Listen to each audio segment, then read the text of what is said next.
রমজান মাস আমাদেরকে স্যাক্রিফাইস করা শেখায়, উৎসর্গ করা শেখায়। সিয়াম পালনকারী ব্যক্তি সিয়াম রেখে যে পরিমাণ নেকি পায়, ওই ব্যক্তিকে খাওয়ানোর কারণে সে পরিমাণ নেকি পাবে।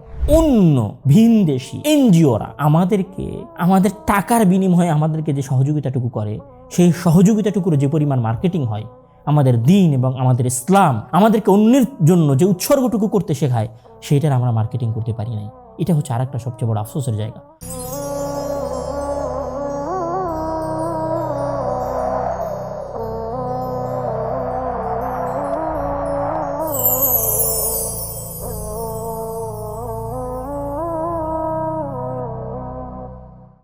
আসসালামু আলাইকুম রহমতুল্লাহি ওয়া বারাকাতুহু। ইন্নাল হামদুলিল্লাহি ওয়াহদাহু ওয়া সলাতু ওয়াসসালামু আলা মান লা নাবিয়্যা বা'দাহু, আম্মা বা'দ। আমরা সবাই কম বেশি এটা জানি যে আজকের পৃথিবী হচ্ছে বস্তুবাদী এবং পুঁজিবাদী পৃথিবী, এবং এই পৃথিবী মানুষকে আসলে শুধু এটাই শেখায় যে কিভাবে আপনি পুরো পৃথিবীকে নিজের করে নেবেন, কিভাবে আপনাকে যতটুকু সময় দেওয়া হয়েছে অথবা আপনার যে সময়টাকে আপনি শুধুমাত্র নিজের মনে করছেন, এই নিজের সময়টুকুতে আপনি কিভাবে পুরো পৃথিবীকে আপনার নিজের জন্য অর্জন করবেন।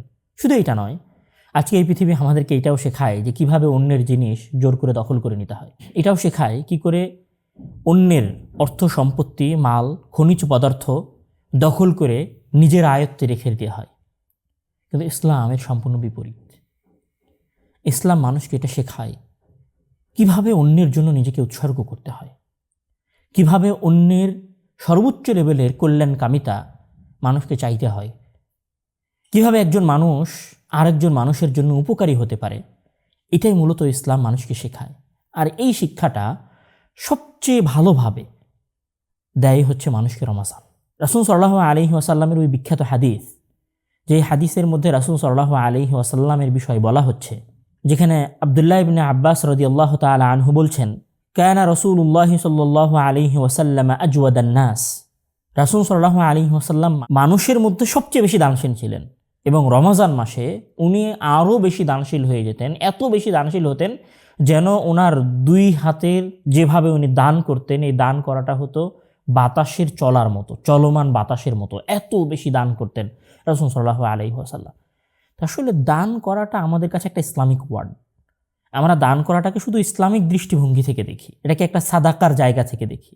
কিন্তু আপনি এই ইসলামিক ওয়ার্ডটাকে ভেঙে ফেলেন। ইসলামিক অর্থটাকে ভেঙে ফেলার পরে দেখেন তো এখান থেকে কি বের হয়ে আসে। এখান থেকে বের হয়ে আসে নিজের সকল কিছু, নিজের সর্বোচ্চটুকু আরেকজন মানুষের জন্য দিয়ে দেওয়া। এবং রাসূল সাল্লাল্লাহু আলাইহি ওয়াসাল্লাম নিজের সর্বোচ্চটুকু দেওয়ার চেষ্টা করতেন কোন মাসে? রমজান মাসে। মানে রমজান মাস আমাদেরকে স্যাক্রিফাইস করা শেখায়, উৎসর্গ করা শেখায়। আজকে যদি সারা পৃথিবীর মানুষেরা নিজের পক্ষ থেকে উৎসর্গ করা নয়, অন্যের যে অধিকারটা নিজের কাছে হজম করে রেখেছে, নিজের কাছে জোর করে ধরে রেখেছে, শুধু যদি এই অধিকারটুকু ছেড়ে দেওয়া শেখে মানুষ, তাহলে এই পৃথিবীর কথা বাদ দিলাম, এই বাংলাদেশের 50% প্লাস সমস্যার সমাধান হয়ে যাবে। রাসূল সাল্লাল্লাহু আলাইহি ওয়াসাল্লাম বলছেন, রাসূল সাল্লাল্লাহু আরেকটি বিখ্যাত হাদিস, যেখানে রাসূল বলছেন যে মান ফাত্তারা সাইমান, তোমাদের মধ্যে কোনো ব্যক্তি যদি একজন সিয়াম পালনকারী ব্যক্তিকে খাবার খাওয়ায়, লাহু মিসলু আজরিহি, তাহলে ওই সিয়াম পালনকারী ব্যক্তি সিয়াম রেখে যে পরিমাণ নেকি পায়, ওই ব্যক্তিকে খাওয়ানোর কারণে সে পরিমাণ নেকি পাবে। মানে একজন ব্যক্তি সারাদিন না খেয়ে আছে, ওই না খেয়ে থাকার মাধ্যমে নিজের প্রবৃত্তিকে সে সংবরণ করে রেখেছে, আল্লাহর আনুগত্য করছে, আল্লাহর দাসত্ব করছে। সারা দিন প্রায় 12 ঘন্টার একটা সময় সে আল্লাহ তাআলার জন্য নির্দিষ্ট করে দিয়েছে। এরপরে ওই ব্যক্তি যে নেকিটা উপার্জন করেছে, আপনি যদি ওই ব্যক্তিকে ইফতার করান, তাহলে ওই ব্যক্তির সারা দিনের কষ্টে উপার্জিত নেকির সমপরিমাণ নেকি মহান আল্লাহ তাআলা আপনাকে দিবেন। আসলে এখানে কি শুধু একজন মানুষকে, সিয়াম পালনকারী ব্যক্তিকে ইফতার করানোর প্রতি বা খাওয়ানোর প্রতি উৎসাহিত করা হয়েছে?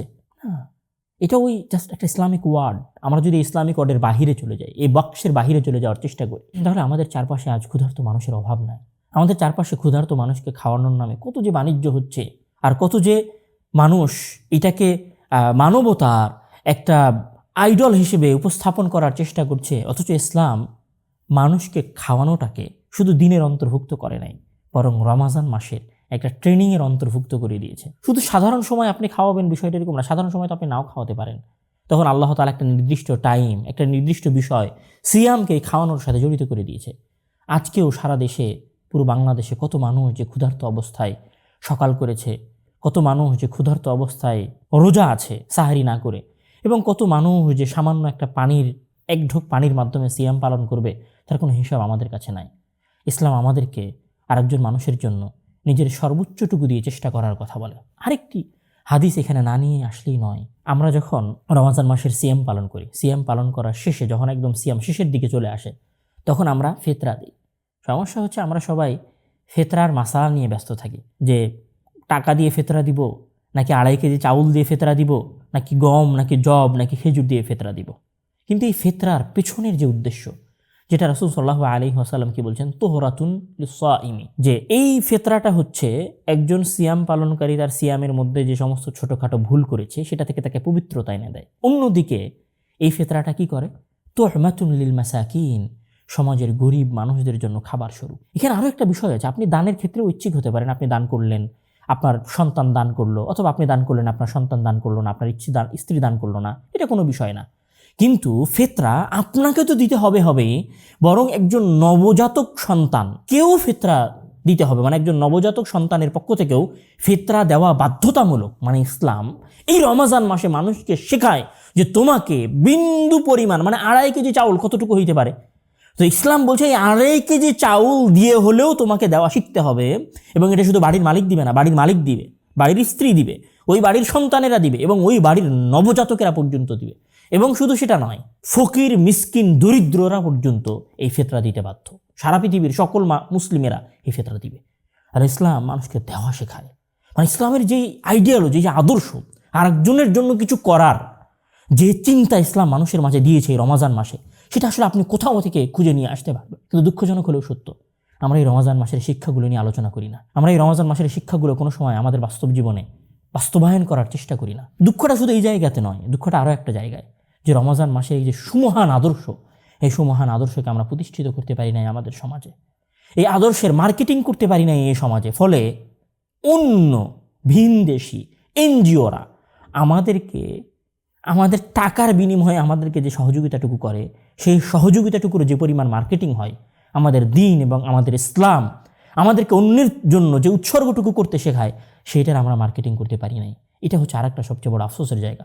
আসেন, রমজান মাস আমাদেরকে যে শিক্ষা দিয়েছে, অন্যের জন্য নিজেকে উৎসর্গ করা, অন্যের জন্য কিছু করা, অন্যের ক্ষুধায় হেল্প করা, এটা আমরা করি।